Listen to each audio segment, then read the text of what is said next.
boa tarde, boa noite! Se fudeu que eu não tava de fone, otário! Olha só, a gente continua cumprimentando mesmo quando as pessoas não querem nos ouvir. Isso não é um problema meu, eu faço o que eu posso.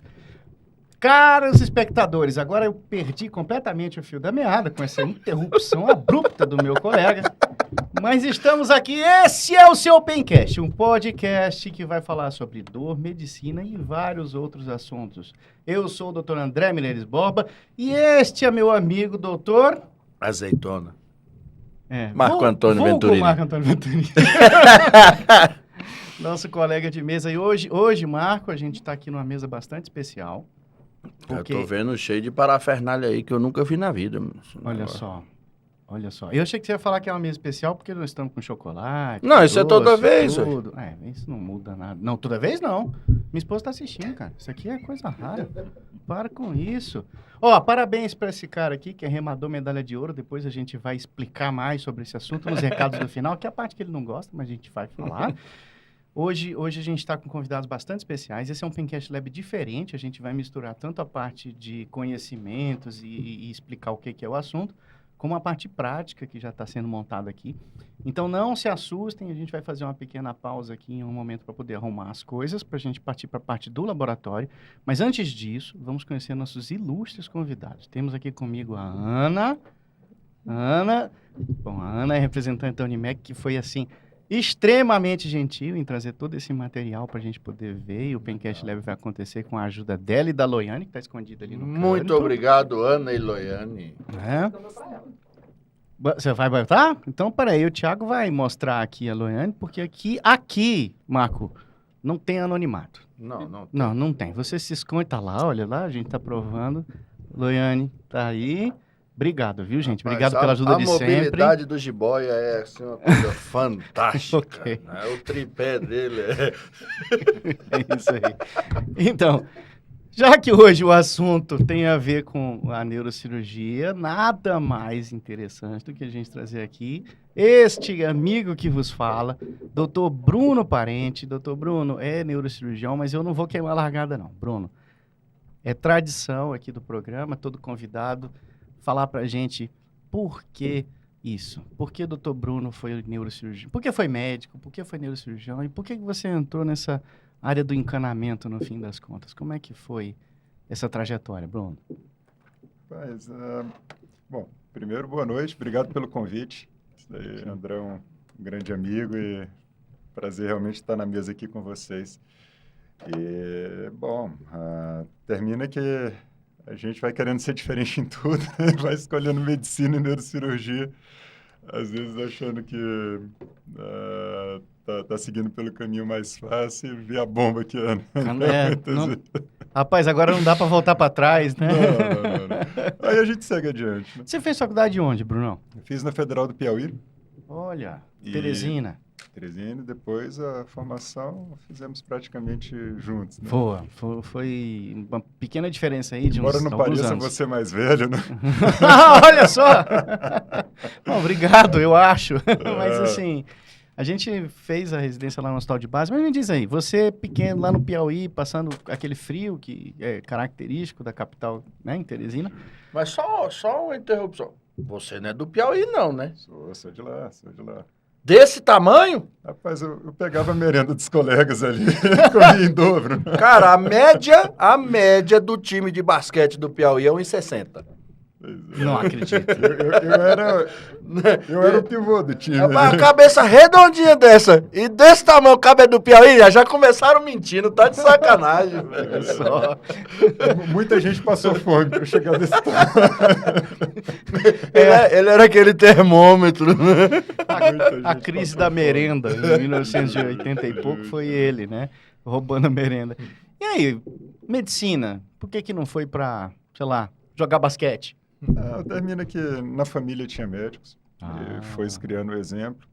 E algo que sempre apaixonou, essa possibilidade de ajudar a tratar o problema de saúde de uma pessoa, conseguir fazer com que fôssemos úteis para a sociedade. Eu acho que isso que foi motivando e aos poucos, entrando dentro da área, a gente vai se apaixonando, né?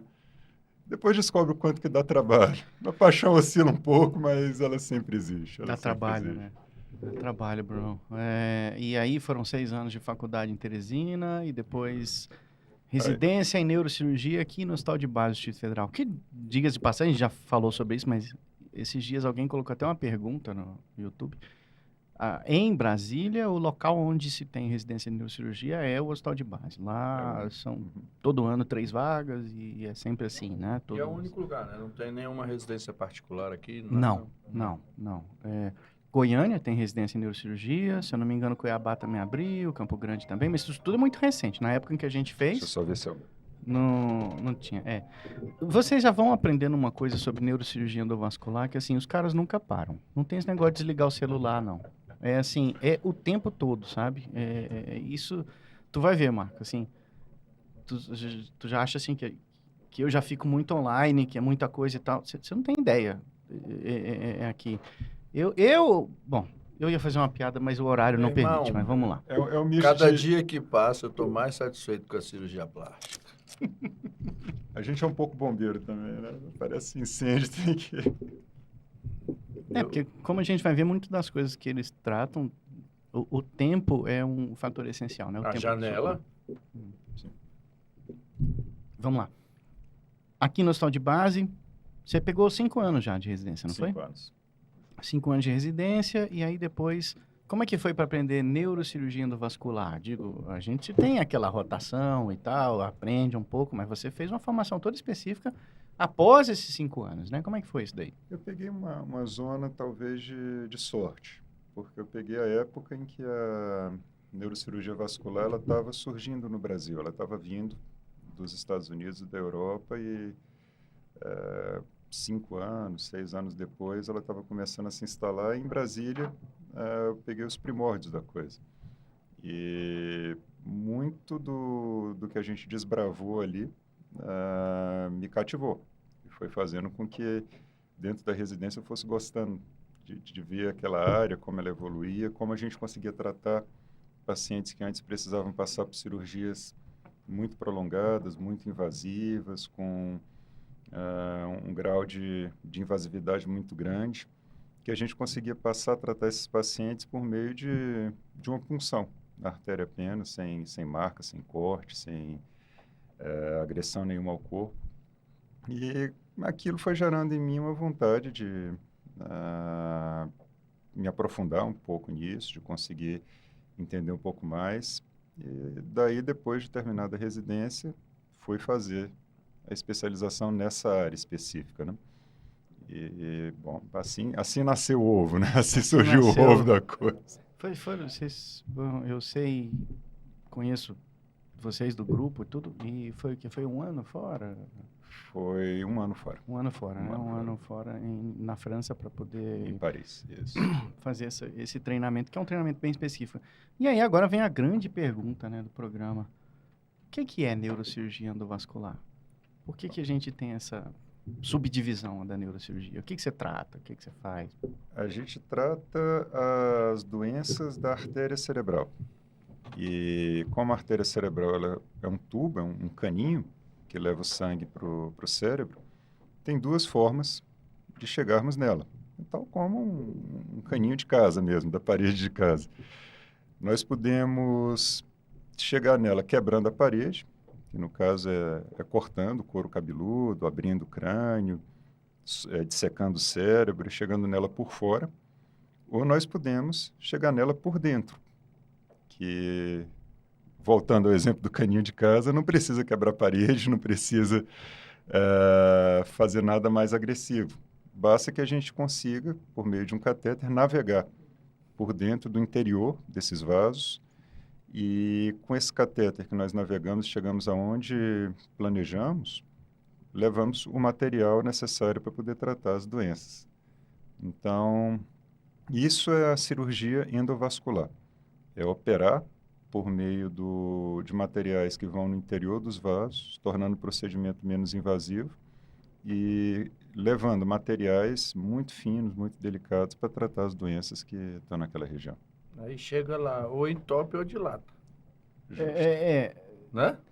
Exatamente. Traduzindo, Não é você mais sabe ou isso, menos né? isso? Uma coisa ou outra, Como é que exatamente. tu fala que você faz o arremate da casa? O Alessandro Eu como é que é o sou negócio? funileiro. Você é o funileiro, o Alessandro O Alessandro mexe no chassi, mexe no chassi. é o mecânico, sabe? Aqui a gente tem o encanador. O cara que trata o negócio. É como se Ele você mexe fosse na parte hidráulica, meu. na hidráulica. É. Mas é como mais ou Você menos mexe assim. na parte elétrica. Na hidráulica eu já mexi, mas faz muito tempo que eu já não mexo mais, porque é outro assunto. Mas assim, eu acho, é tipo um super encanador, entendeu? Que vai lá, tem um problema no encanamento, só que aí em vez de você quebrar a parede e arrumar, você pega e coloca um catéter assim, no outro quarto, a 10 metros de distância, passa um caninho, e aí esse caninho vai Não lá é e motorista de desentope. drone, menino. Motorista de drone. Motorista Pela de drone. câmerazinha vai Delegado, lá. né? Exatamente. Motorista de drone. Chofé de drone, bora. Eu votei para que a gente colocasse na capa do episódio a foto do Super Mario. Que eu acho que é um encanador, Ia né? adequar bem, viu? Ia adequar bem. Faz sentido. No Mas- caso, o Luigi, né? Que é maior e compridão, magrelo, né? Então vai de Luigi, tá bom. O Super Mario tá sentado ali atrás dele. Ele comeu cogumelo, talvez.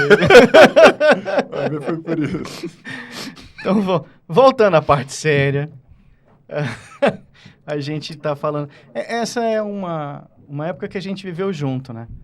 As doenças neurovasculares, elas eram tratadas de uma forma e a gente já conseguia de ver passagem, é a principal causa de óbito no Brasil.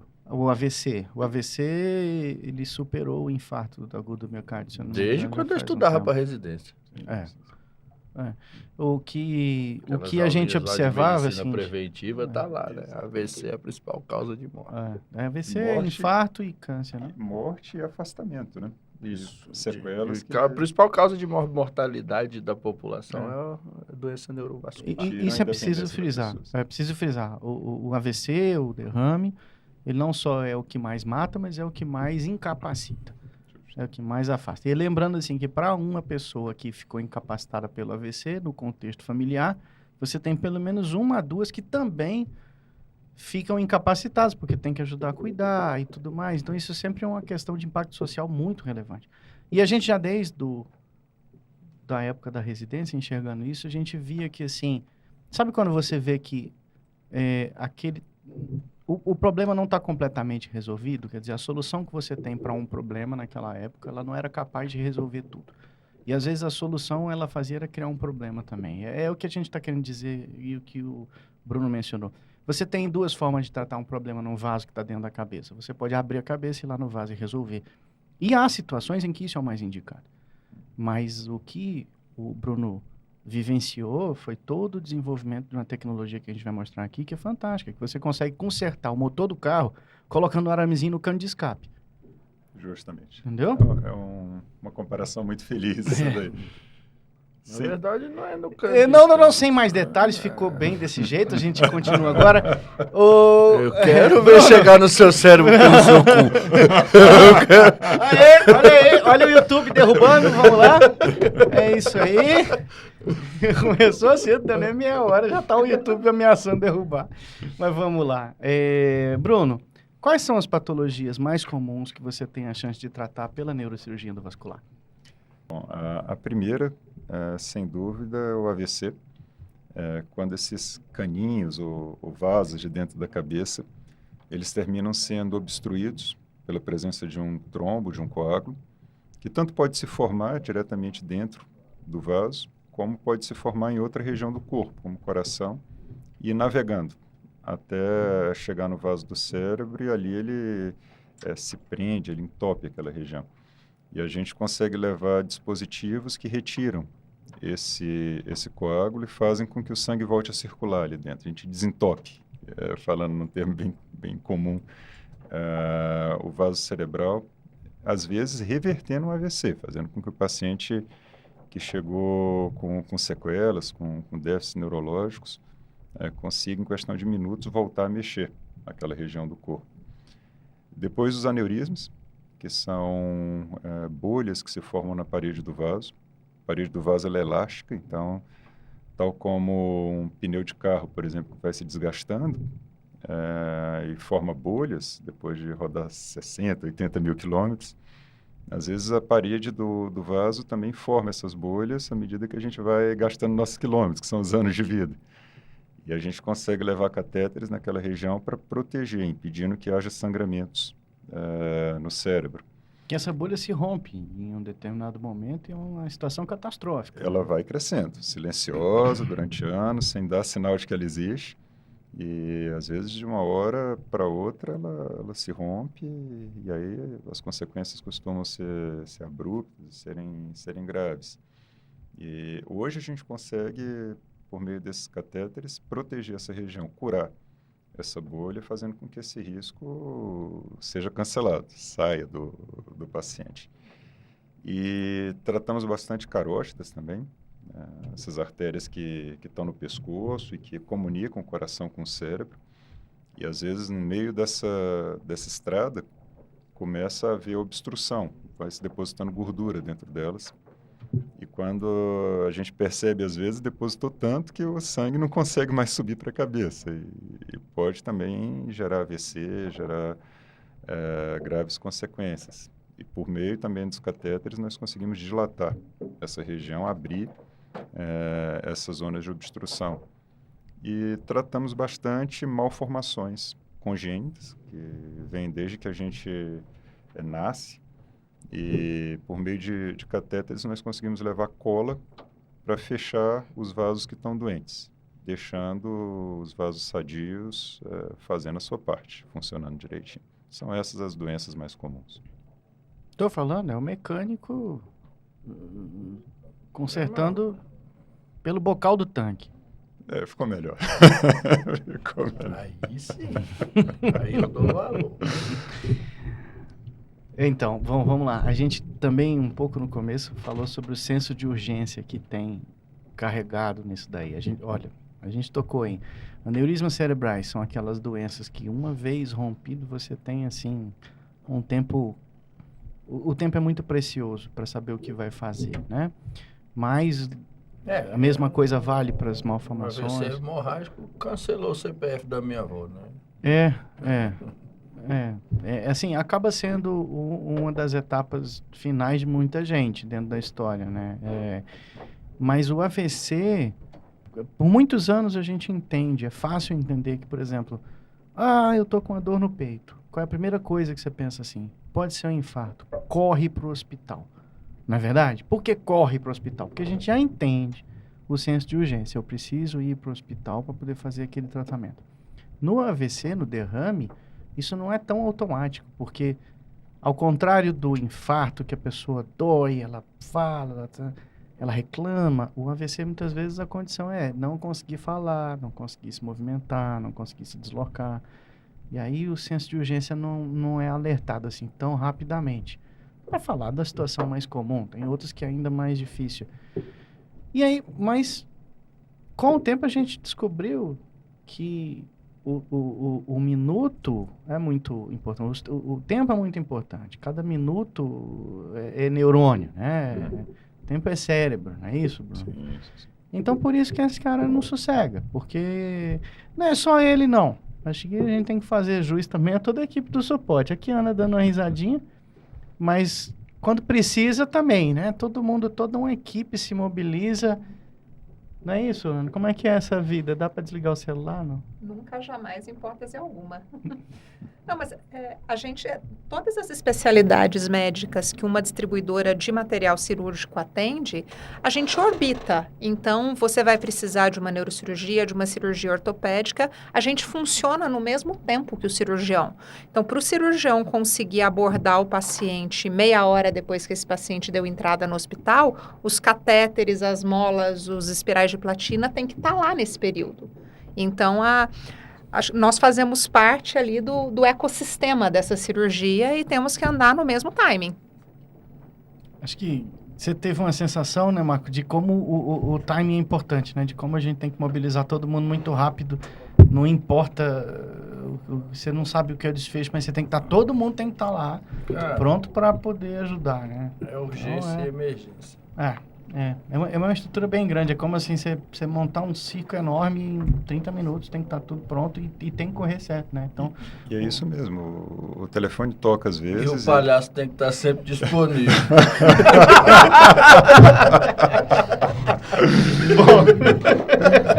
E o pior de tudo, já tem que estar maquiado e com a peruquinha colocada, não dá tempo nem de... então É por aí. eu acho que é isso, né, gente? Acho que isso é uma boa noção. Bruno, você trouxe pra gente algumas imagens, eu acho que consegue ilustrar para quem quiser Sim. entender um pouco mais sobre o que é neurocirurgia endovascular. A gente tem um programa antigo que a gente falou sobre aneurisma. Uhum. Vale a pena assistir.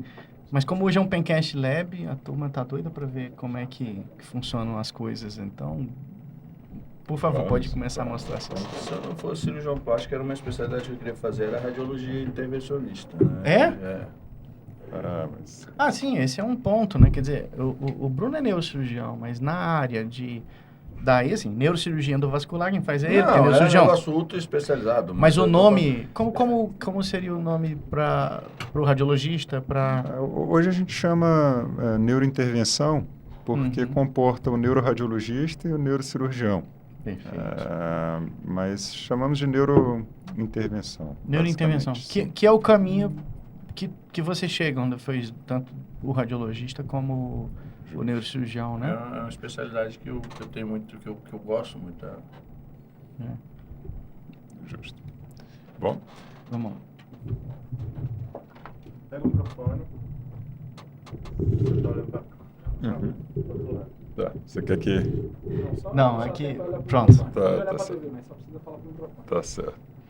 Bom, aqui nós temos a imagem de um vaso que irriga o cérebro e dentro dele o que nós usamos para conseguir chegar nas lesões. Os catéteres que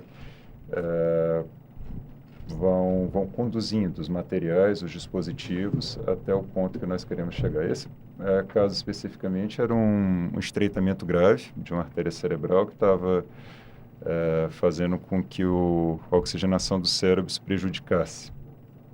Isso que a gente está vendo lá é uma artéria, uma carótida. Essa é uma carótida. E ela já foi dilatada aí, não? Não, aqui a gente está subindo o material para poder ter o acesso à zona de estreitamento. Vejam que chega um momento em que ela fica mais estreita. É aquele ponto que nós temos como alvo, né?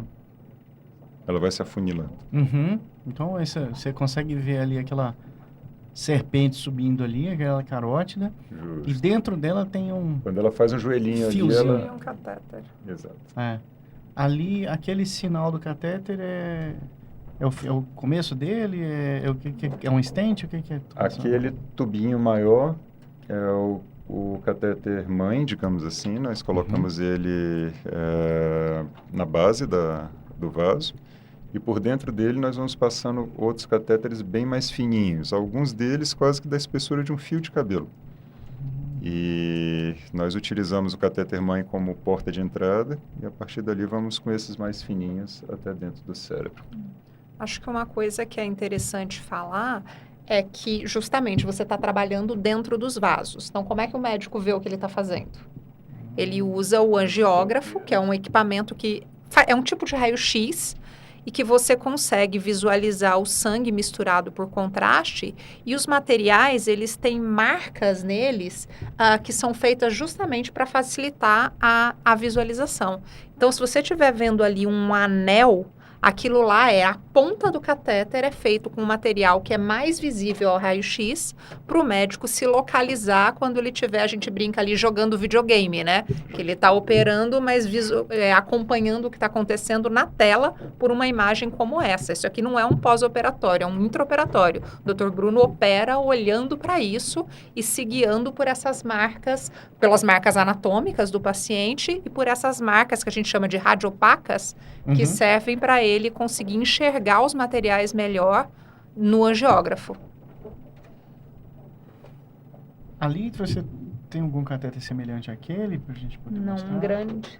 Acho que catéter grande eu não trouxe. Não.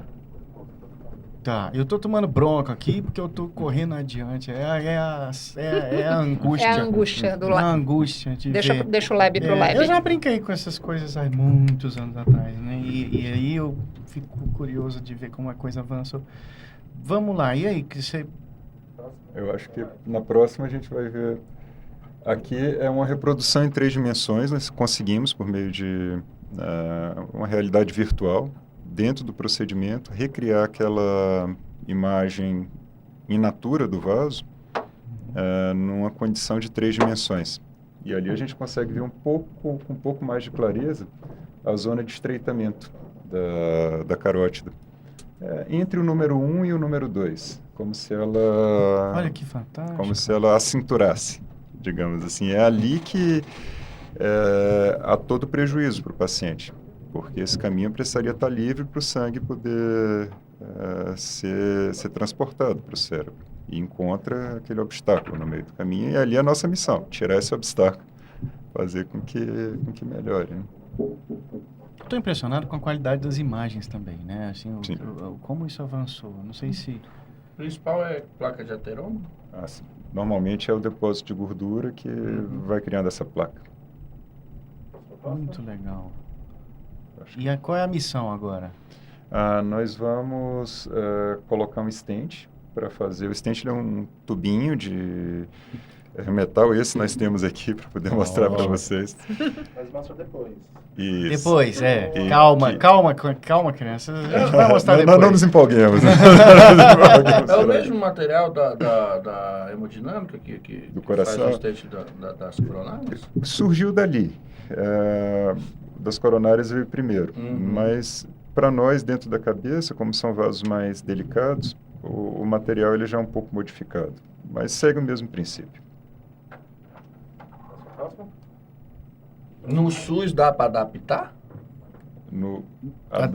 Usar um no outro. Usar de coronária, cerebralmente, esses negócios.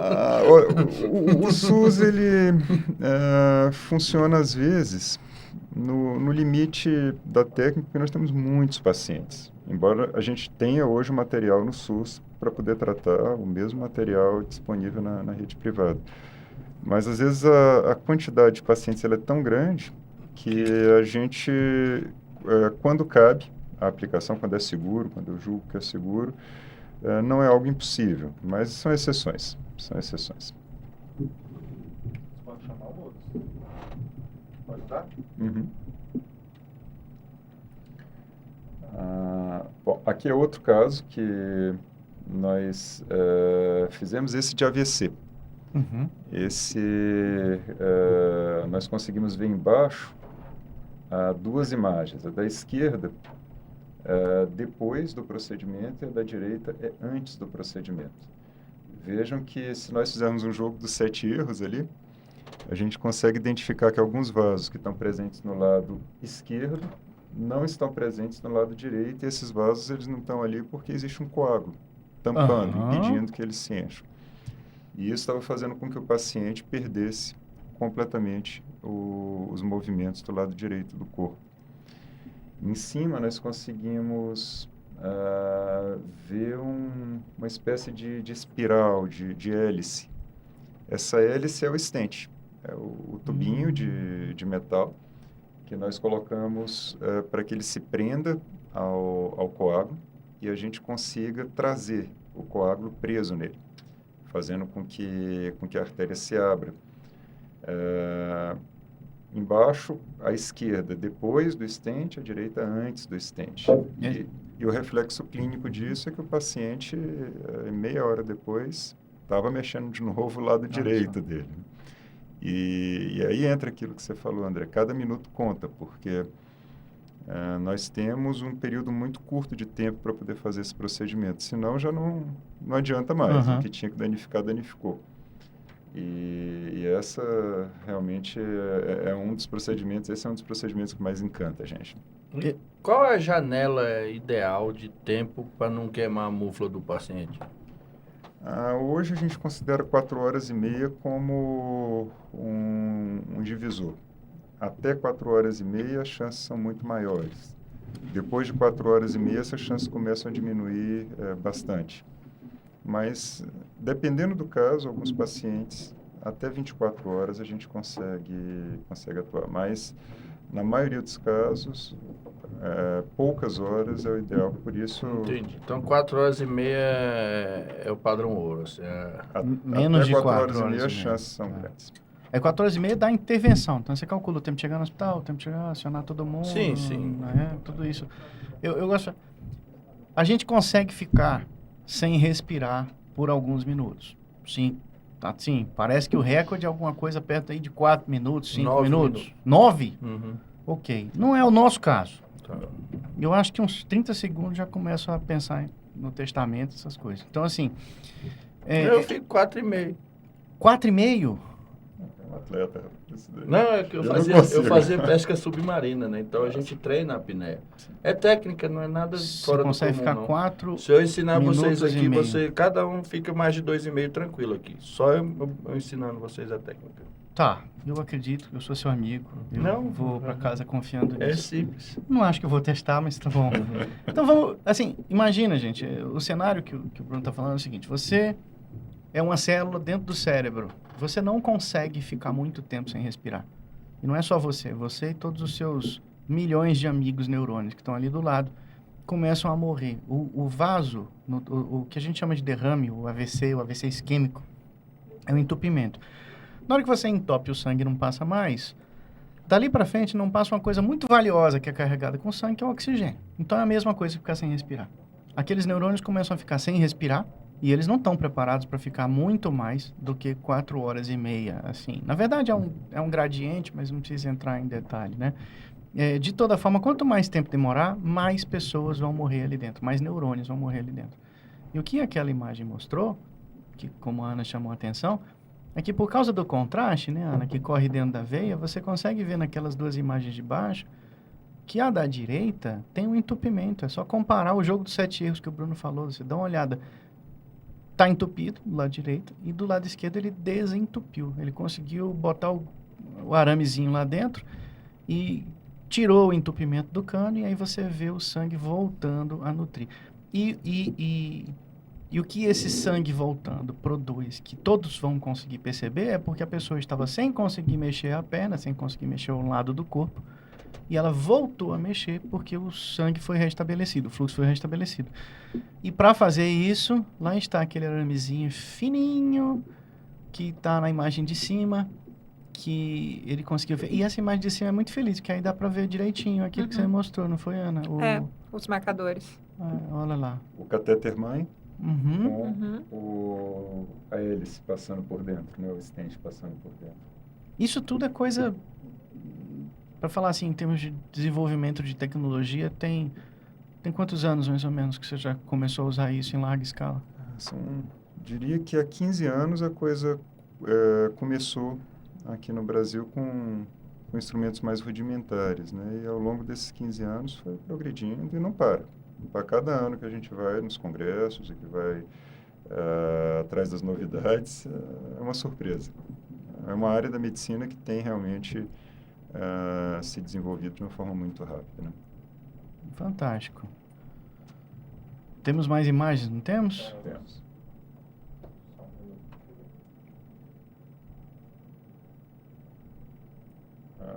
Bom, aqui a gente vê embaixo o resultado da pós-dilatação daquele estreitamento.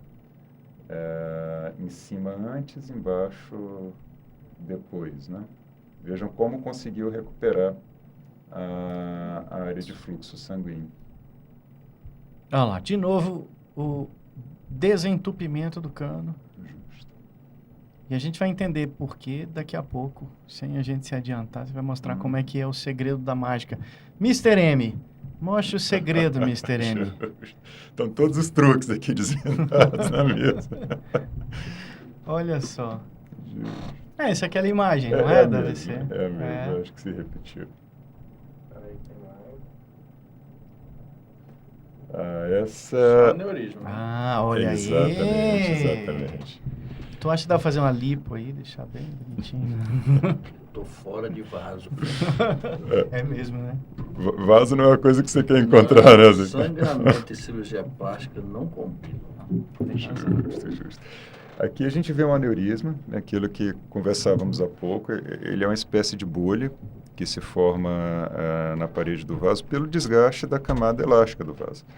Todo elástico que a gente usa muito, uma hora desgasta e desgasta. Da roupa é assim também. A gente vai usando e pouco a pouco ele vai perdendo aquela capacidade de distender e voltar para o estado natural. Ele distende e distendido fica. E o aneurisma ele é um pouco disso. Ele é essa perda da elasticidade do vaso e com a pressão do sangue lá dentro, aquilo vai crescendo como um balão. E vejam que nesse especificamente, ali perto do número 1, ele tem uma dilatação da dilatação.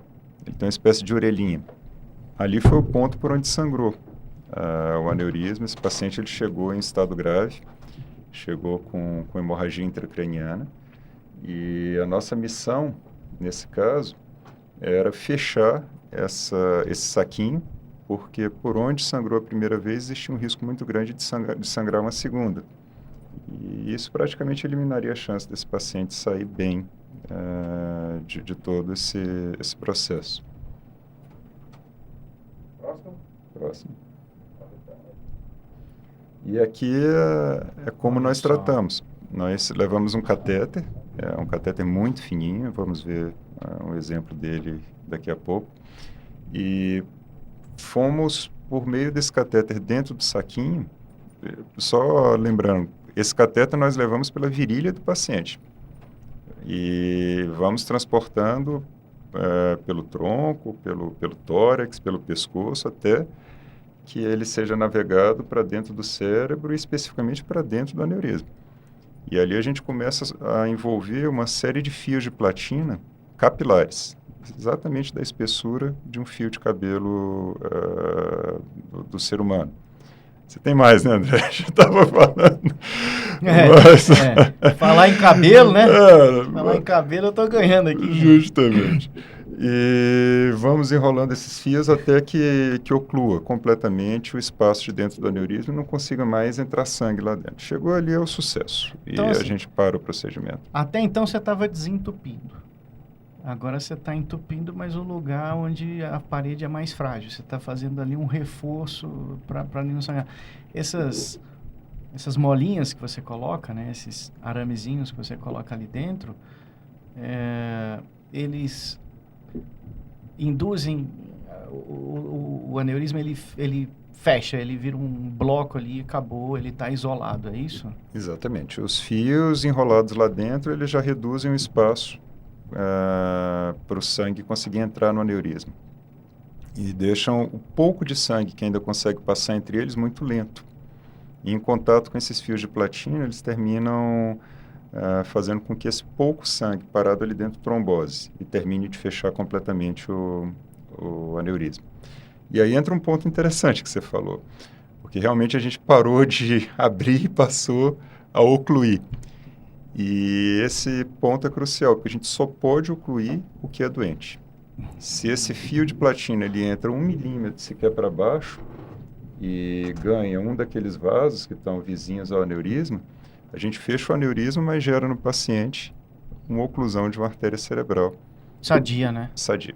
Você entupiu quem não era para ser entupido, então tem que ter muito cuidado nisso. Esse entupimento tem que ser no alvo, preciso, sem transbordar, sem sair do aneurisma e entrar por onde não deve, entrar dentro de vasos normais.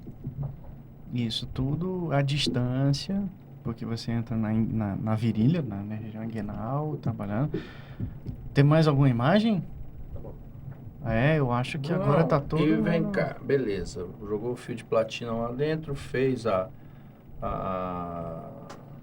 paralisou, lentificou o fluxo, trombosou. Esse trombo não vai continuar gerando ativação plaquetária e pode crescer para o interior do vaso sadio, porventura quebrar e formar um microêmbolo e fazer um acidente mais para frente?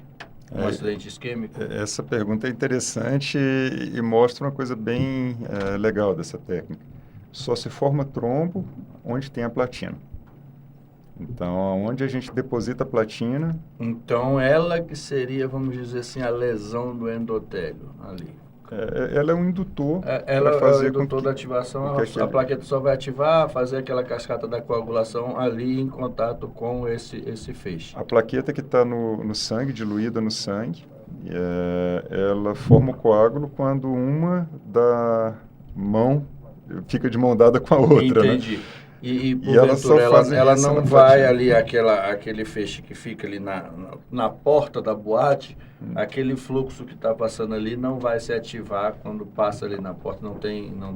Só tem uma possibilidade disso acontecer Se se ficar um pouquinho uma pra mola fora. de platina sair pela porta da Ok. boate, ganhar o vaso normal. Entendi. Por isso a necessidade de que realmente toda a platina colocada fique Esteja dentro da lesão. 100% dentro da lesão. Uhum. E aí, às vezes, você combina as técnicas, né? Você está assim Sim. pensando, né? Como é que um cirurgião plástico consegue raciocinar, né? Pode Não, falar. não estava pensando, não. Não. De verdade, não. Se fosse um ortopedista, eu tava. Vamos falar a verdade. Não tá aqui pra se defender. Hã? O cara não tá aqui pra se A gente defender. não pode falar mal porque o Alessandro não está aqui para se defender. É. Eu não acho isso justo, não. Eu tinha uma... Vamos falar só com quem estuda. Vamos falar só com... Seguinte, isso aqui é para quem está estudando. Eu tinha uma... Você chegou a conhecer a Jane, da instrumentadora lá no base? Lembro, sim. A Jane era maravilhosa, folclórica. Jane, para de falar mal dos outros quando eles não estão na frente. Eu falei assim, não, mas doutor, você não entendeu. O bom é falar mal pelas costas. Porque quando você fala pela frente, a pessoa não gosta, acha ruim, rebate. Então tem que falar por fora, né? Porque todo mundo fica feliz. Entendeu? É um raciocínio, né? A Jane ia gostar desse procedimento, André, porque entra outra coisa que ela reclamava muito, que era o tempo das cirurgias que a gente fazia. Você tem uma ideia, a cirurgia aberta, para tratar esse mesmo aneurisma, ela demoraria ali, entre induzir a anestesia do paciente e terminar, algo em torno de 5 horas. Sim, Sejamos bem em realistas, média, né? Assim, em média. comunicante anterior ali e tal, 5 horas por aí. E esse procedimento demorou 1h30. E do Marco, início ao fim. nessa época que a gente está comentando da residência e tudo, a gente tinha cirurgia de aneurisma, cara, todo dia da semana. Sim. Todo dia da semana tinha. Todo dia. O tratamento do AVC, do isquêmico, esse... A gente está aqui brincando, falando de desentupimento e tudo. A gente ainda vai ter Na mais época que você fez residência, o anestesista era Lister, né? Não. Assim, eles ficam pegando no meu pé, esse monte de novinho. Esse povo novinho, sabe, Bruno? Fica pegando no meu pé. Você conheceu a Halsted, né? Era com clorofórmio a anestesia, né? Mas... olha, eu acabo me desconcentrando, não lembro o que ele tá falando. A gente tinha cirurgia dessa todo ano. E assim, o tratamento para o AVC era zero. Era dar soro e rezar. Porque, assim, aquele trombo naquela artéria, ele ia matar o que tinha pela frente. O que você tinha que fazer era dar suporte, hidratar, controlar a pressão, rezando para que aquilo diminuísse a chance de sangrar. Mas, basicamente, assim, você teve um AVC, aquilo vai ficar e não volta mais. A gente não tem o que fazer. É a mesma coisa que você pensar assim, que se você tiver um infarto, que você vai fazer aí pro hospital tomar um remédio para não doer. streptokinase, esses negócios? Não, isso já foi depois. Ah, tá. Isso já foi o começo do que a gente tem hoje. Que são os stroke centers, que não com a streptokinase, mas com outras medicações derivadas dela. Uma prima dela, né? A alteplase. Você acaba usando a medicação para dissolver o trombo, mas alguns trombos você tenta dissolver, não consegue, aí você tem que entrar com o rotecano, né, aquele desentupidor para ir lá e tem que tentar entrar. Outros você já nem tenta, porque você já sabe que não vai dar certo. Então, você já parte direto para a intervenção, não é isso? E a tendência, me corrija você da área, a tendência, assim, os trabalhos mostram que cada vez mais você tem situações que você nem tenta usar o remédio. Você já parte para a intervenção porque faz mais sentido, tem mais sucesso, né? Eu acho que agora é hora de mãos à obra, né, Mr. M? Vamos lá? Mostrar como... Não sai, 2 minutinhos. Ana, é muito trabalho montar isso aí, Ana? Nada, fora do paciente é tranquilo. Eu não vou... Não, o Lucas tá lá reclamando, diz que pra ele é muito trabalho. A mulher acorda 3 horas da manhã, no sábado, domingo, qualquer hora que for, você ligar, tá lá loiando, correndo, levando as coisas. 5 minutos não é nada. Tranquilo. Não, gente. E aí, então, agora sem brincadeira, né? Nós vamos deixar a câmera ligada para provar que a gente está trabalhando, mas vamos cortar o áudio, porque... Musiquinha vai rolar, pá. 2 a 5 minutinhos. Musiquinha de atendente da Claro aí, para todo mundo ficar se divertindo enquanto a gente monta. Meu nome é Rafaela, sou atendente da Claro.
Ei, bom dia, boa tarde, boa noite. Brincadeira. A gente já deu bom dia, boa tarde, boa noite. Voltamos agora com o nosso Pencast Lab. Estamos aqui com toda a nossa parafernália típica para tentar mostrar para vocês como que é, na prática, o tratamento desse tipo. Falamos até agora sobre neurocirurgia endovascular, todo mundo escutou essa história do encanamento, de como a gente faz o desentupimento. Mas agora, Mr. M, você vai dizer para nós como é que você faz essa mágica. Então, por favor, doutor Bruno, Ana, explica pra gente o que é isso tudo aí. Bom, aqui como a gente não está no angiógrafo, né, no videogame do Dr. Bruno, a gente usa alguns tubos de vidro para simular os vasos para conseguir enxergar o que está acontecendo. Aqui a gente está simulando um AVC isquêmico, uma obstrução do vaso por um coágulo. E já passado aqui está um que a gente chama de stent retriever, é um stent que ele é capaz de grudar no trombo. E aí o Dr. Bruno fazendo todas aquelas manobras, enxergando na tela, e a hora que ele integra, que ele gruda de fato, ele consegue puxar esse trombo para fora e literalmente tira por aquela incisãozinha na virilha. Chega lá, tá o trombinho em cima da gaze. Então esse é um Tiger Retriever, é um stent retriever de diâmetro ajustável, né? Você consegue abrir e fechar. Não sei se dá para ver ele se mexendo ali na manopla. Essa é a Dr. manopla Bruno? que faz com que ele abra. A gente vai puxando e aqui no tubinho a gente vai vendo ele crescendo dentro do trombo, né? Você não passa do trombo, você fica nele. A gente pode passar um pouquinho ou pode Uhum. colocá-lo... Depende muito do tamanho do trombo. Tá. Normalmente, insuflando ele um pouco adiante do trombo e no meio do trombo já é suficiente. E aqui, quando a gente puxa, a gente...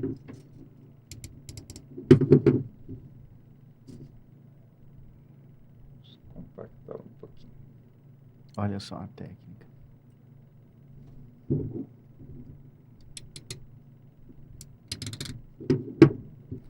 Aqui a gente está simulando o trombo com uma bolotinha de slime, passei na Ciatoy no caminho, e ela é, claro, mais grudentinha do que um trombo, né? Então ela tem um pouquinho mais de dificuldade para sair, mas acho que dá para enxergar que o Dr. Bruno Como vem arrastando, funciona, né? Justamente. Com a técnica lá.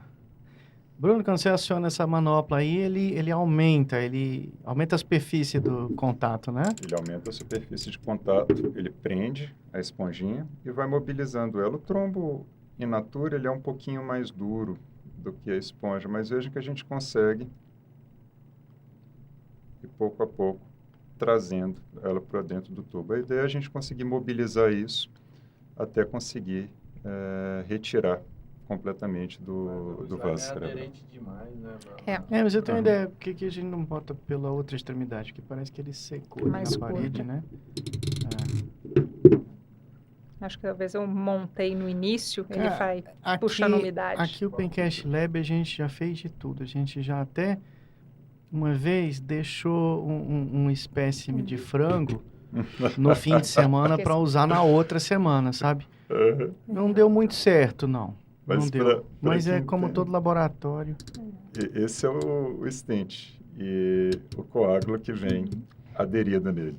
E isso que aconteceu não é totalmente incomum. É bem frequente nas cirurgias de AVC o médico ter que fazer, a gente chama de mais de uma passagem. Sim.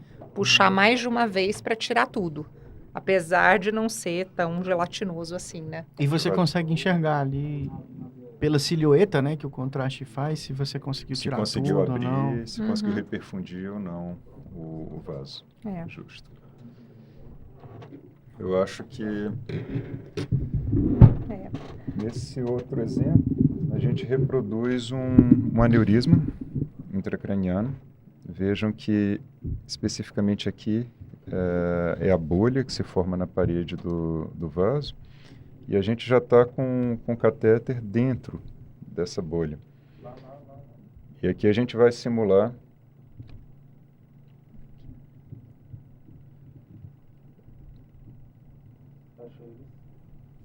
a colocação daquele... Tá acontecendo aqui, ó. Lá dentro. Deixa eu ver. Consegue ver a espiral de platina. Eu acho que se filmar de cima, Thiago, fica melhor. Deixa você dar o foco. A espiral de platina, ela vem toda esticadinha dentro do catéter, mas ela é que nem uma mola, que a hora que você solta, ela volta para o formato dela. Então, você vai soltando dentro do aneurisma até ele preencher totalmente. Geralmente, você faz mais de uma, né? Você faz 5, 6, quantas molas forem necessárias para preencher totalmente. Aí, se for o caso, para ver a mola se desdobrar melhor, a gente pode retrair ela e abrir ela fora, né? Que acho que aí deu muito reflexo.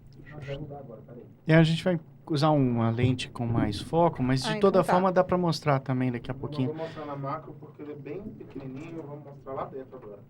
Tá, Dá para é. fazer dentro. Mas pode Dá pra mostrar fazer? fora antes, para a Pode ser. pessoa ter noção de como é. É. E isso, tem molas de vários comprimentos, né? Qual é a mais comprida? 10 centímetros?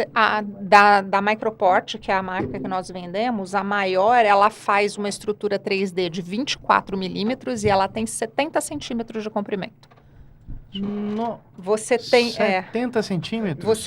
Você tem desde mola, que ela é totalmente esticada, ela tem milímetros, por exemplo, a nossa melhor mola, ela forma uma bolinha de 1 milímetro e ela tem 1 centímetro de comprimento. E a maior mola, ela tem 24, né, quer dizer, 2 centímetros e meio, desculpa, e ela tem 70 centímetros, que é para ela preencher. Porque você precisa preencher o aneurisma totalmente, você tem que formar uma massa lá dentro. E é E bastante dependendo coisa, né? do tamanho, É. vai coisa pra caramba. Pode mostrar lá dentro de novo lá dentro, pode chegar lá dentro. Eu vou mostrar primeiro ela fora. Acho que é melhor colocar aqui pra ela não trepidar tanto, né? Uhum. Que aí fica mais fácil de dar foco.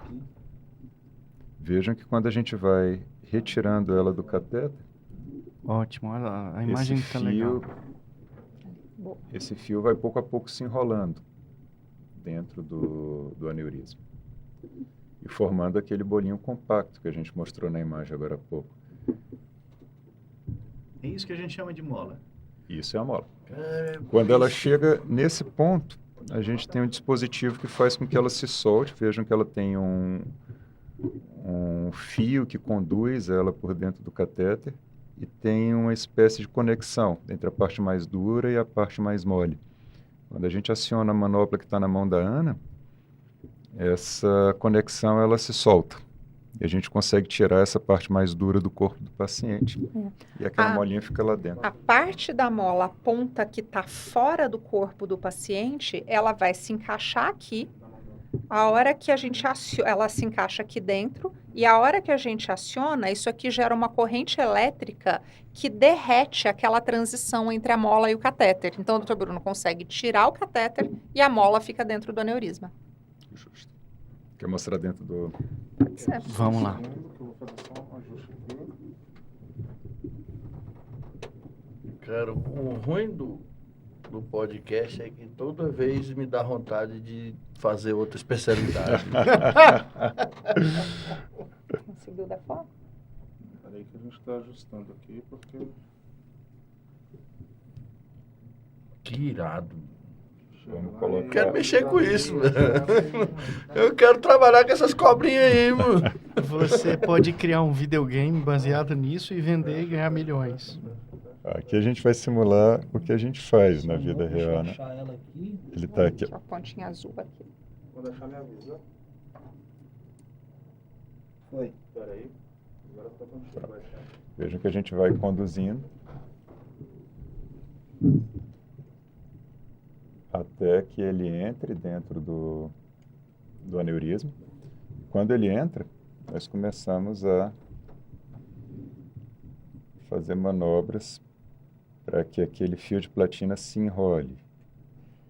E nós, às vezes, precisamos colocar 4, 5, 6 fios desse, até que a gente consiga ocupar todo o interior do aneurisma. É só uma representação de como faz, mas provavelmente um aneurisma desse usaríamos uma mola um pouco maior e usaríamos uns 5 ou 6 aqui para poder fechar. Aneurisma. Esse é um grande. Para preencher todo o aspecto dele, né? Para a parte interna. Exatamente.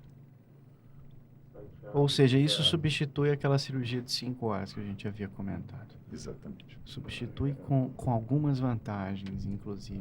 Várias, né? É. Sim, Aliás, sim. essa é uma grande pergunta, né? Mas eu vou um tanto quanto polêmica. Hoje mais cedo conversei com a doutora Ana Carine. Ana, um beijo para você. Ana, inclusive, acho que deve estar aqui no próximo Ana é um grande episódio. amigo. Sim. E a Ana comentou sobre perguntas possíveis no Opencast. Falei assim, qual é a melhor forma de tratar um aneurisma cerebral? Eu vou deixar para o Dr. Bruno pensar se ele quer essa polêmica ou se ele quer um pouco de paz para o dia de hoje. A gente tem uma liberdade muito grande para falar desse assunto. Eu digo a gente, a você também, não? Porque nós, durante muito tempo, operamos da forma tradicional, né? Ali nos primórdios, era o que tínhamos. E resolve bem, a gente sabe que resolve bem. Mas às custas de uma agressão ao corpo do paciente muito grande. Porque, imagine, fazer um corte que vai da orelha do paciente até o meio da cabeça. Depois, soltar todo o tecido cutâneo, todo o couro cabeludo, soltar toda a musculatura que tem embaixo. Abrir uma janela de mais ou menos 5 por 4 centímetros no osso da lateral do crânio. Abrir todas as membranas que tem ali embaixo, secar todo o cérebro para daí chegar no aneurisma. Um cérebro que muitas vezes já está num estado inflamatório bastante machucado. E isso tem um custo para o paciente, isso um custo estético, um custo de dores, você sabe disso muito bem. Um custo de tempo cirúrgico, um custo de risco cirúrgico. E poder fazer tudo isso com uma punção na artéria da virilha, que não tem um ponto sequer, a gente fica uma marquinha como a marquinha de quando a gente vai tirar sangue para fazer um hemograma. Eu considero que até onde o aneurisma comporte as duas técnicas, essa é a melhor. Há casos em que realmente a anatomia do aneurisma é mais favorável para a cirurgia do que para a embolização. Eu diria que hoje 1%, 2% dos casos. Seria um aneurisma de base larga? Seriam normalmente aneurismas bem distais, em artérias que elas estão quase no final dos vasos cerebrais, onde chegar com catéter é um pouco mais difícil, porque já são vasos muito finos. E para a cirurgia, como a gente vai de fora para dentro, a gente consegue chegar neles com muita facilidade. Sim, eles estarão mais periféricos. Né? Justo. Ou seja, mais longe para o catéter, mais Sim. perto para a cirurgia. Mas esses aneurismas, eles são realmente 1%, 2% se muito do total. E 99% das vezes, a técnica endovascular vai ser a melhor. Ao longo do tempo e com a tecnologia, o que a gente viu foi... Toda tecnologia começa com aquela parte mais ingrata do negócio, né? Então, era um procedimento reservado para aqueles casos extremamente graves e que você não tinha condição de fazer a cirurgia aberta, que já sabia que a cirurgia aberta era complicada. Só que aos poucos foi tomando lugar, né? Foi mostrando, assim, não é tomando lugar porque é mais nova, mais bonita, mais cheirosa. Não, são trabalhos que foram feitos e que progressivamente foram mostrando que os números, mostrando que aquilo trazia um resultado melhor, trazia um nível de risco menor, o quadro funcional, quer dizer, o quanto o paciente ficava no final de tudo isso, era melhor você usar essa técnica. Igual a transição da cirurgia aberta para a cirurgia por vídeo. É porque às vezes pode parecer que é só o raciocínio, porque é mais fácil, é mais... Não, isso foram... vai anos aí, hein, Bruno, já dessa história, até a gente... O fato de você não visualizar diretamente a lesão, você visualiza por meio de raio-x, né? Às vezes faz com que a curva de aprendizado ela seja até mais longa, né? Do que a da cirurgia. Cada uma tem sua peculiaridade, sua dificuldade. Mas, sim, foi um avanço grande da medicina, não há dúvida. E a gente ainda tem mais coisa para mostrar. Sim. Só aproveita, Azeitona, vou mandar uma pergunta no grupo aí, ó. Perguntas? Azeitona? Diga. É para mim? Não, eu queria dar a oportunidade de você fazer a pergunta pro Dr. Bruno. Porque eu tô sem óculos, não tô conseguindo ler direito. Caralho, André. Não é essa a pergunta, por favor. Tu tá sem óculos também? Não, eu não sou cego, não. Ah, porra. bom, então lê esse negócio. Não sei o que tá Uma enrolando. pergunta aqui do Felipe Roger. Doutor Bruno, além do tempo de reação, qual o maior desafio que encontra em sua profissão? Bom, Felipe, sem dúvida, é montar a estrutura para a gente conseguir oferecer para o paciente tudo isso de uma forma organizada. Eu diria que hoje, sobretudo no AVC, o trabalho que a gente tem feito nos hospitais para que a gente tenha equipes treinadas desde da recepção do paciente no hospital até o trânsito dele pelos exames de imagem, para que suba rapidamente à sala cirúrgica, para que o diagnóstico seja feito rapidamente pelos outros colegas médicos. É um time que para a gente conseguir fazer o tratamento do paciente, eu diria que não envolve menos do que 30 pessoas, entre os conhecedores do material como a Ana, entre os enfermeiros, entre o recepcionista do hospital, os médicos de pronto-socorro, de UTI, os anestesistas, e coordenar isso tudo, conseguir fazer com que cada hospital tenha um time desse harmônico, entrosado, é a maior dificuldade, sem dúvida. E ó, não estou sendo antiético, porra nenhuma. O que é uma informação que salva a vida tem que ser dada. O Real Madrid e o Barcelona de Brasília são o Hospital Brasília e o Hospital Anchieta. São os dois melhores stroke centers de Brasília. E o DF-Stat está vindo aí, montando uma equipe também, mas está em alinhamento ainda. As mais alinhadas é o Hospital Brasília e o Hospital Anchieta. Vou nem esconder a felicidade, porque dá trabalho pra caramba, então. Não, tem que falar, cara. Aí você fica fazendo propaganda. Não, são os dois melhores de Brasília nesse quesito. Ponto. Tô errado? São bons hospitais, sem dúvida, são bons hospitais. Porra, que essa galera em cima do muro é foda. Não, tem mais algum? Não, vamos lá. É importante então. No serviço público, hospital de base? Hospital de base. Só tem lá. O hospital, Não, assim, não é que só tem lá, é porque... Velho, fala! Não, neurocirurgia só tem lá, mas é que muitas vezes, para a pessoa ir até o hospital de base, é mais rápido ele ir para uma outra unidade de lá ser transportado sim. já de ambulância, então... o hospital de base agora, ele dispõe de tudo isso graças a um trabalho que foi feito, um trabalho científico muito interessante, que envolveu vários centros do Brasil, e do qual o hospital de base fez parte. E foi o segundo centro que mais levou pacientes para essa publicação científica chamada Resilient. E utilizando o Resilient, o Ministério da Saúde aprovou o uso da trombectomia, que é o uso do stent para retirar o coágulo de dentro da cabeça dos pacientes. Até então, o SUS não cobria esse tratamento. O SUS só cobria a injeção do medicamento que dissolve coágulo, que funciona para 20%, 30% dos casos. E agora a gente está vendo nascer, no final do ano, foi aprovado finalmente a cobertura da trombectomia, e a tendência é que a gente tenha em larga escala disponível a partir do ano que vem no hospital de base. É o trabalho que a gente está empenhando agora. Tem mais uma pergunta aí, aproveitar que o pessoal está comentando, é bom responder. Olha só, temos uma pergunta da senhora Ana Karine Bezerra. Oi, Ana. Um abraço, Ana. A Na pancadaria sua vai opinião- comer!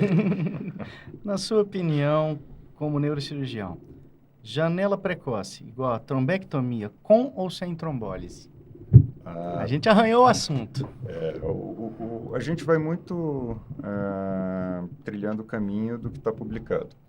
Para nós vale o que a ciência comparou e comprovou. E o que a ciência nos mostra hoje é que dentro de 4h30, se o paciente for elegível para o uso do trombolítico, deve ser feito trombolítico mais trombectomia. Tem algumas publicações sendo feitas para ver se existem outros resultados tão bons quanto. Mas hoje o que a gente leva em consideração é isso.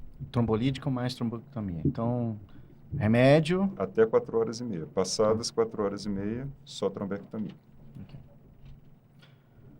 Vamos ver mais? Vamos lá. Mr. M, mostra mais truques pra gente aí. Esse é um dispositivo que vem revolucionando o tratamento dos aneurismas. Ele é um stent.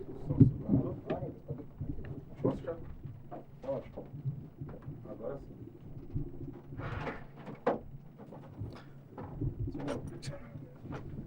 Deixa eu segurar.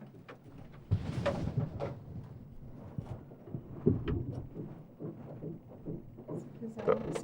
Você segura para mim aqui, não sei para dar.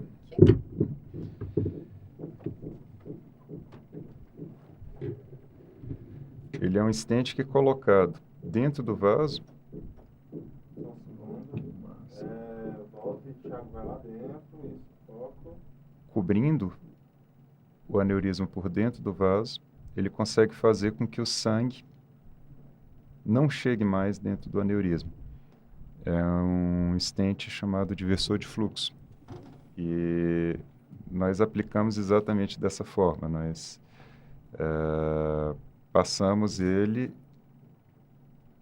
para que cubra o interior do aneurisma. Tu percebe o tamanho que é isso daí, Azeitona? A delicadeza do material? Fechando o colo. A azeitona Se você tá... quiser passar aqui, que é reto. A Azeitona quer fazer prova para residência esse ano. Já ainda tem vaga? O problema é ficar 5 anos na residência de novo. Eu vou mandar o staff tomar no cu com a facilidade dessa Olha o vez. YouTube derrubando nossa live.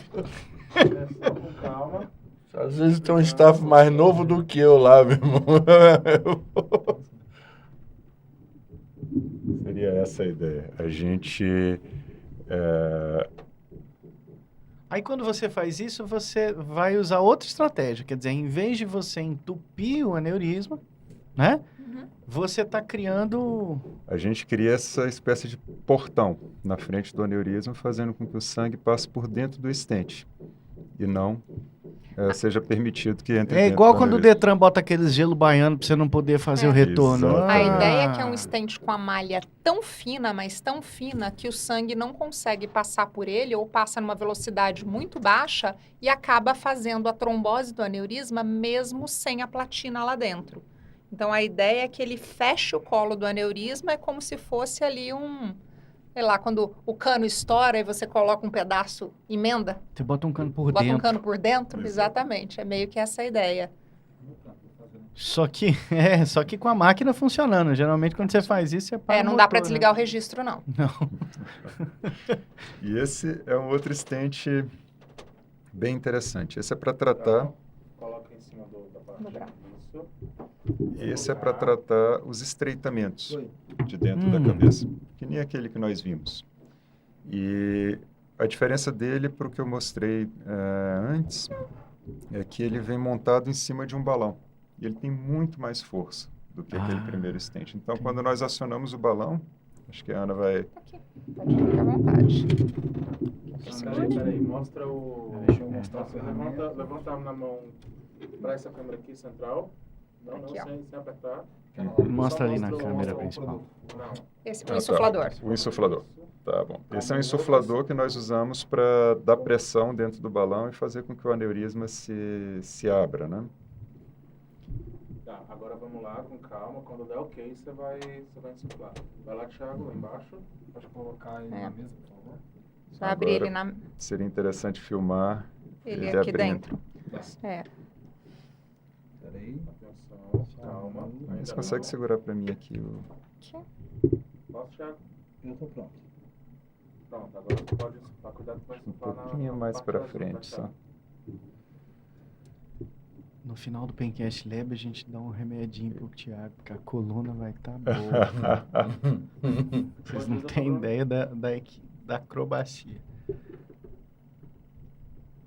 Normalmente, numa cirurgia, o Dr. Bruno estaria usando dentro dessa seringa um contraste, que é justamente o que torna o balão visível dentro do angiógrafo. Então, ele vai conseguir ver na tela. Sim. E a ideia do balão é justamente dar mais força, porque você tem que esmagar aquela placa de gordura para que o vaso de fato se abra. A gente Bom, a gente precisaria do contraste aqui. Realmente, só É. com o ar ele Quer ele não tentar, abre. quer tentar colocar água? Vamos fazer isso. Atenção. Podemos. Pencast é isso mesmo. Vamos resolver Ao o sobre- vivo, meu amigo, Quem- tudo acontece. Olha aí, gente. Quem do público já trabalhou em laboratório, levanta a mão e diga quantas vezes a gente não tem. Tem pergunta da Cintia, enquanto arruma. Temos uma pergunta? Então vamos lá. Doutor Bruno, a Cíntia pergunta: fale mais sobre o estudo Resiliente, que trouxe um novo tipo de tratamento de AVC ao país. Antes de você responder, eu acho que a gente não frisou o tamanho que é esse estudo, porque a gente não dá para diminuir isso. A gente tem a síndrome de vira-lata e tal, mas então vamos lá. Foi um estudo com múltiplos centros em que Brasília, o Hospital de Base, foi o segundo maior recrutador. Esse estudo foi capaz de mostrar a evidência para o legislador, para a turma lá do Ministério da Saúde e tudo, de que vale a pena investir nessa tecnologia e de forma científica colocou. E assim, é um orgulho falar que a turma daqui teve esse trabalho tão importante. E a gente conseguiu publicar esse estudo, o grupo inteiro conseguiu publicar esse estudo na principal revista de medicina do mundo, né, que é a New England. The New England Journal of Medicine. Isso. E teve realmente esse benefício que, para mim, foi o maior, né, de conseguir fazer com que o Ministério da Saúde entendesse que vale a pena investir nesse tratamento. Acho que foi realmente um belo trabalho. É um marco, né? Eu acho... Temos ainda outra pergunta, mas, Cíntia, eu vou te pedir licença. Eu acho que essa pergunta a gente vai responder assim que terminar de fazer essa demonstração, porque já... Thiago, calma. Ainda não, deixa o Thiago. Posso, Thiago? Pode. Então, eu estou aqui acionando o insuflador, acompanhando pela agulha do manômetro. Uhum. Todo produto que tem um balão, ele tem uma pressão indicada para você insuflar. Então, geralmente aqui a gente está falando de algo em torno de 6 atm. E veja como ele vai abrindo E ele vai abrindo. e se aderindo ao interior do vaso. E né? uma memória mecânica simples desse metal, ele não teria força para esmagar a placa de ateroma. Justo. E aí... Já é uma malha bem mais aberta, né? Aberta. Isso. E ele é feito de um material mais duro, então ele tem muito mais força radial. Uhum. E a ideia aqui é que depois que ele for colocado, a gente murcha o balão sai e o stent fica. Vamos ver se só o vidro ele dá aderência para segurar o... Esqueci.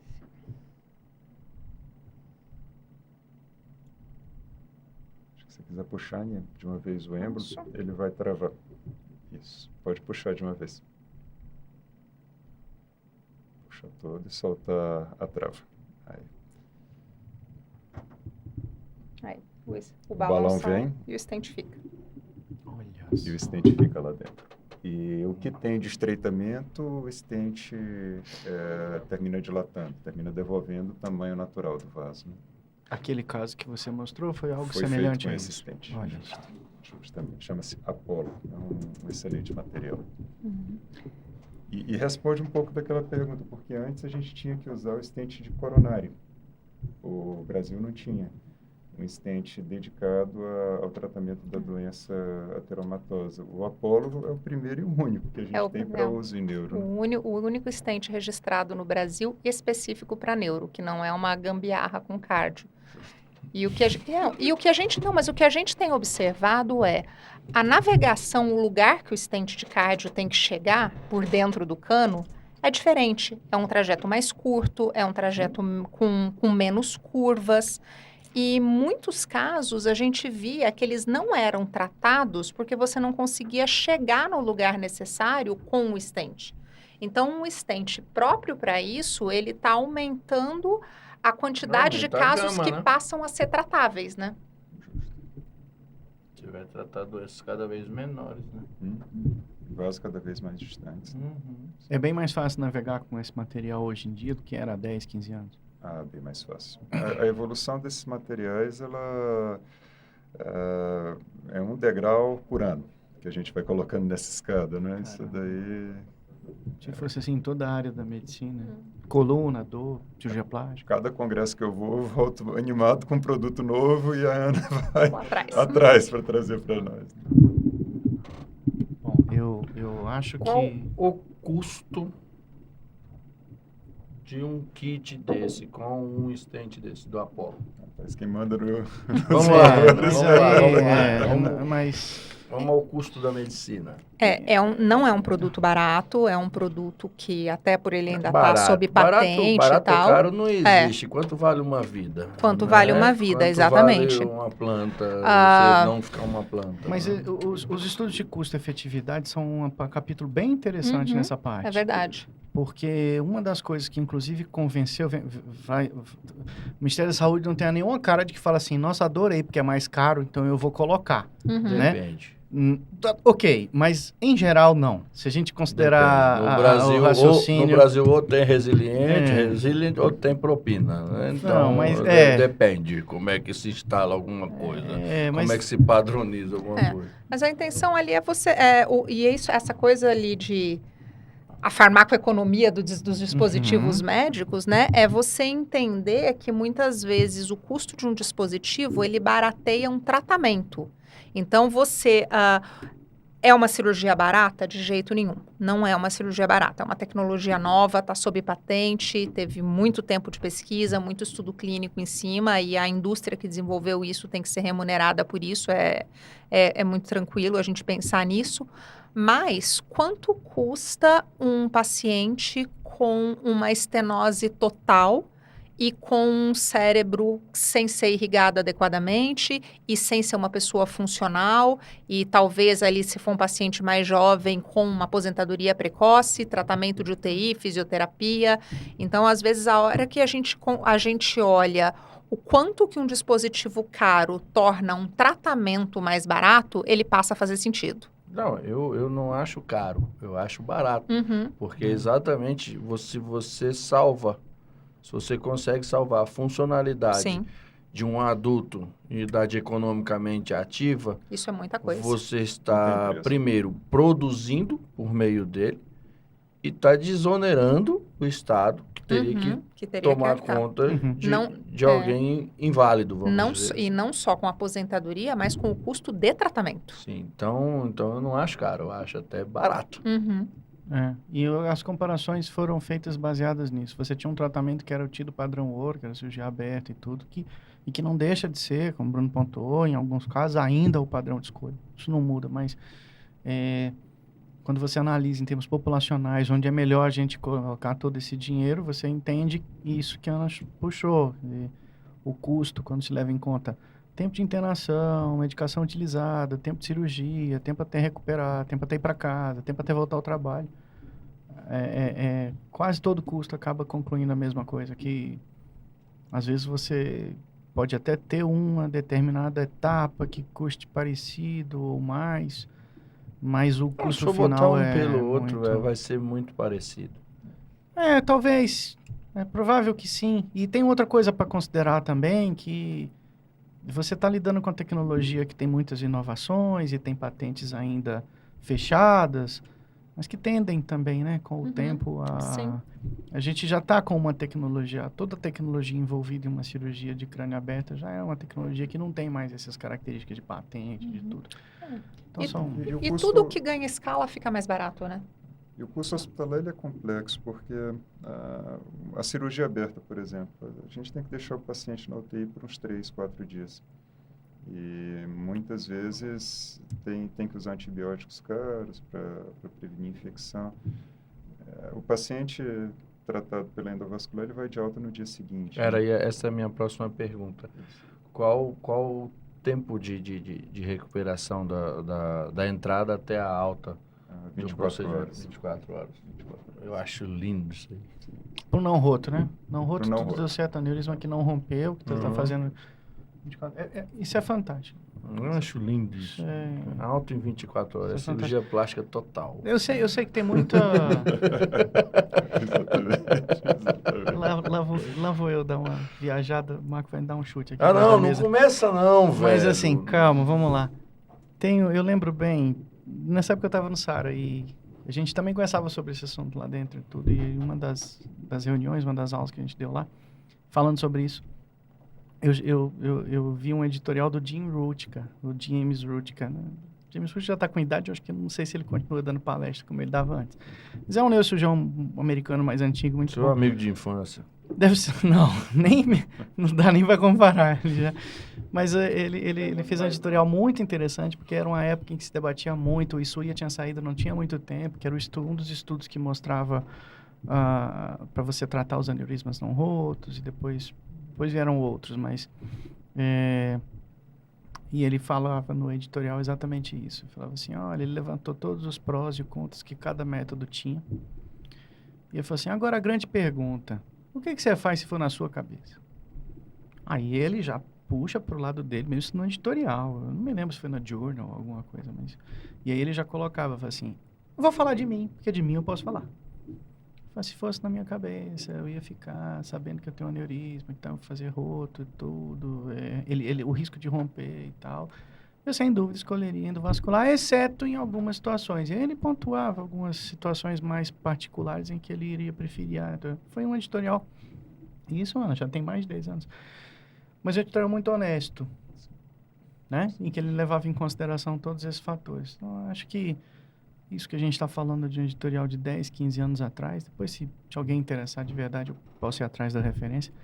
E já veio tecnologia lá de lá para cá. Eu que peguei essa transição, a gente tinha uma certa raiva. Eu fiz todo o treinamento, o Bruno sabe disso, para cirurgia aberta, com fellow, viajei, tudo, um monte de coisa. Mas... Ou seja, você não tem visão nenhuma, né? Não, realmente. Nesse ponto eu tô toda a razão para você. Eu falei assim, nossa, que legal, vou aprender a fabricar carroça, porque esse negócio de carro, ó, ninguém vai pegar esse negócio aí. Isso é besteira, essa moda. Mas então, e naquela época a gente ainda tinha dúvidas, né, sobre o que vai fazer, como vai ser o futuro, mas não tem jeito, assim. E a gente tinha a raiva que era o seguinte, esse povo endovascular também é complicado. Eles trazem os números, a gente traz os números empatam, eles falam assim, não, mas é porque tá chegando uma tecnologia nova, e aí vai mudar tudo. Falei, tá bom, e é como se você estivesse jogando carta, ele fala assim, não, peraí, vamos resetar o jogo, né? Eles traziam o número de uma curva de aprendizado no início, né? Era isso mesmo. Agora acabou. Pelo que eu tô vendo aí, acabou pra cirurgia. Ainda... O espaço Casos isolados, meu. O espaço está ficando cada vez menor. Caso daqui um dia vai ser considerado, como é que fala? Iatrogenia, uma intervenção aberta para um aneurisma. Eu diria que caminha para Concorda isso. comigo? Caminha para isso, sim. Bom, temos duas perguntas bastante interessantes para a gente tentar colocar aqui e aplacar as dúvidas dos nossos ouvintes. Cíntia, eu ainda vou deixar a sua para depois, porque ela é bem interessante para o encerramento. Mas... Cíntia, ele não quer ler sua pergunta. Não, eu leio, Cíntia. Não escuta esse menino aí, não. A Débora mandou uma pergunta. Doutor Bruno, qual doença dos vasos do cérebro você considera mais difícil de tratar e por quê? O grande desafio para a gente sempre são as doenças congênitas, né? Porque os vasos doentes, eles estão misturados com os vasos sadios e a gente tem que conseguir fechar um preservando o outro. Nessas doenças você está falando... Malformações arteriovenosas, fístulas arteriovenosas são as mais difíceis. Alguns aneurismas que também estão em topografias onde eles se misturam com os vasos normais, com as bifurcações. São os quadros mais desafiadores. Brunão, tumores, tá? No caso de um tumor maligno irressecável, que já está dando problema pela expansão, você consegue fazer a citorredução dele por meio de uma embolização? Sim. Naquele vaso nutridor do tumor, da lesão? Alguns casos, sim. Depende do tumor. Ele tem um tronco arterial mais calibroso, porque muitos desses tumores, eles crescem por meio de microvasculatura. E não há uma artéria maior que não tem um vaso umbilical dele. Sim. quando apresenta, é possível, nós conseguimos entrar dentro do tumor com catéter, injetar cola, fechar toda a irrigação arterial dele e ele diminui de tamanho ou fica inativo. Isso é algo que a gente faz com uma frequência bem interessante. Excelente. E eu acho Dúvida que sanada. vou fazer a pergunta da Cíntia. Cíntia pergunta: quais credenciais e comemorativos um paciente deve buscar ao escolher o médico que vai tratar o seu aneurisma? Bom, essa parte é bem importante. Essa técnica, ela demanda uma curva de aprendizado e é uma área onde o erro ele custa muito caro, né? Porque uma mola que seja colocada fora do local, ou que eventualmente perfura o aneurisma ao invés de fechá-lo, costuma deixar o paciente com consequências bastante graves. Eu diria que procurar um médico que tenha certificação no Colégio Brasileiro de Radiologia, na Sociedade Brasileira de Neuroradiologia Intervencionista, e alguém que tenha experiência no mercado, que atue por bastante tempo, que tenha bons resultados. Eu acredito que é isso que o paciente tem que procurar, como em todas as áreas. Na plástica não é diferente, né? Cara, papel, certificação, todos vão ter. Uhum. Então, é o boca a boca. Não adianta o Instagram, não adianta, eu sou pica, é o boca a boca. Quanto menos jardineiro for o neurocirurgião, melhor. Essa é uma boa ciência. Eu acho que... Então, o nome do bom quanto do ruim, ele corre rápido. Sim. Então, eu vou nesse aqui porque é mais barato. Beleza, pode custar um movimento. Sim. Então, normalmente o bom custa caro. Sem dúvida. É um bom critério para você escolher. Também, né? Isso é verdade. Né? Isso é verdade. E eu acho que agora a gente então tá caminhando. Foi tempo esse Pencast Lab hoje, hein? A gente está caminhando agora para o final. Passa rápido. Agradeço já de antemão todo mundo que participou. É uma maravilha responder cada uma das perguntas. Ana, algum recado? Alguma notícia? Muito obrigado pela participação. Loiane tá quietinha ali no canto, mas ela é daquelas que acorda também 2, 3 horas da manhã. 2, 3 horas da manhã. É. Aquele TCEzinho, a Loiane já da turma da craniotomia. Ela já gosta de uma cabeça aberta. Do doutor Décio Machado. Ai, Deus. Ai. Ok. Doutor Bruno, diga pra gente onde as pessoas te encontram, cara. Bom, no Instagram, @dr Bruno Parente, na Brasília Neuroclínica, que é a minha instituição, onde eu tenho um consultório, onde as pessoas podem procurar. Eu acredito que ou pelo telefone da Brasília Neuroclínica ou pelas redes sociais consegue chegar até mim, com certeza. Olha só. Doutor Marcos, O que manda? algum recado final? Gostou? Quer saber quando vai ser a prova de residência? Não basta olhar a filmagem, tava olhando aqui. Até o gordinho ali comentou, velho. Realmente é empolgante. Não tem como não se empolgar. Assim, eu desconheço, me corrija se estiver errado, alguém que na nossa residência, a gente passa uma época junto com o pessoal da endovascular, né? E eu desconheço quem acha ruim, quem acha rotação ruim. Eu fiquei empolgado demais na época também. Cheguei por um tempo a pensar assim, vou mexer com isso. Eu falei, não, pra quê, né, Zita? Cara, Vai que dá certo, vamos arrumar outra coisa. André, você é muito cientista e pouco prático pra mexer com essa porra. Aí o fim da vida é o quê? Podcast. Entendeu? Olha. Você foi pro área tão interessante quanto isso daí. Porque eu tô pegando o pé dele também. A gente tinha que desenvolver uma cirurgia plástica neurológica. Pensa aí. Toda cirurgia plástica é neurológica. Uai.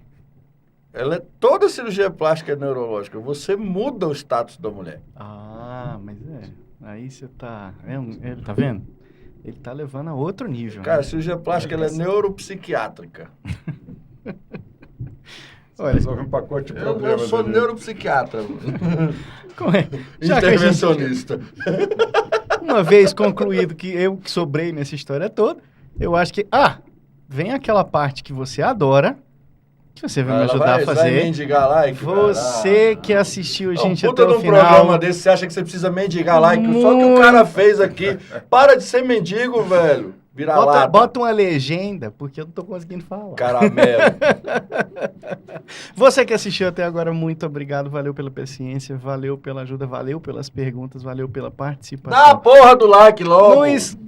Eu não ia pedir, mas como ele pediu, então, por favor, dê um like. Não esquece de assinar, é muito importante, gente. Espalha, mostra pra alguém, gostou. É nada, ele tá querendo ganhar dinheiro com o YouTube. Eu acho que é, pois é. Então, assim, vamos lá.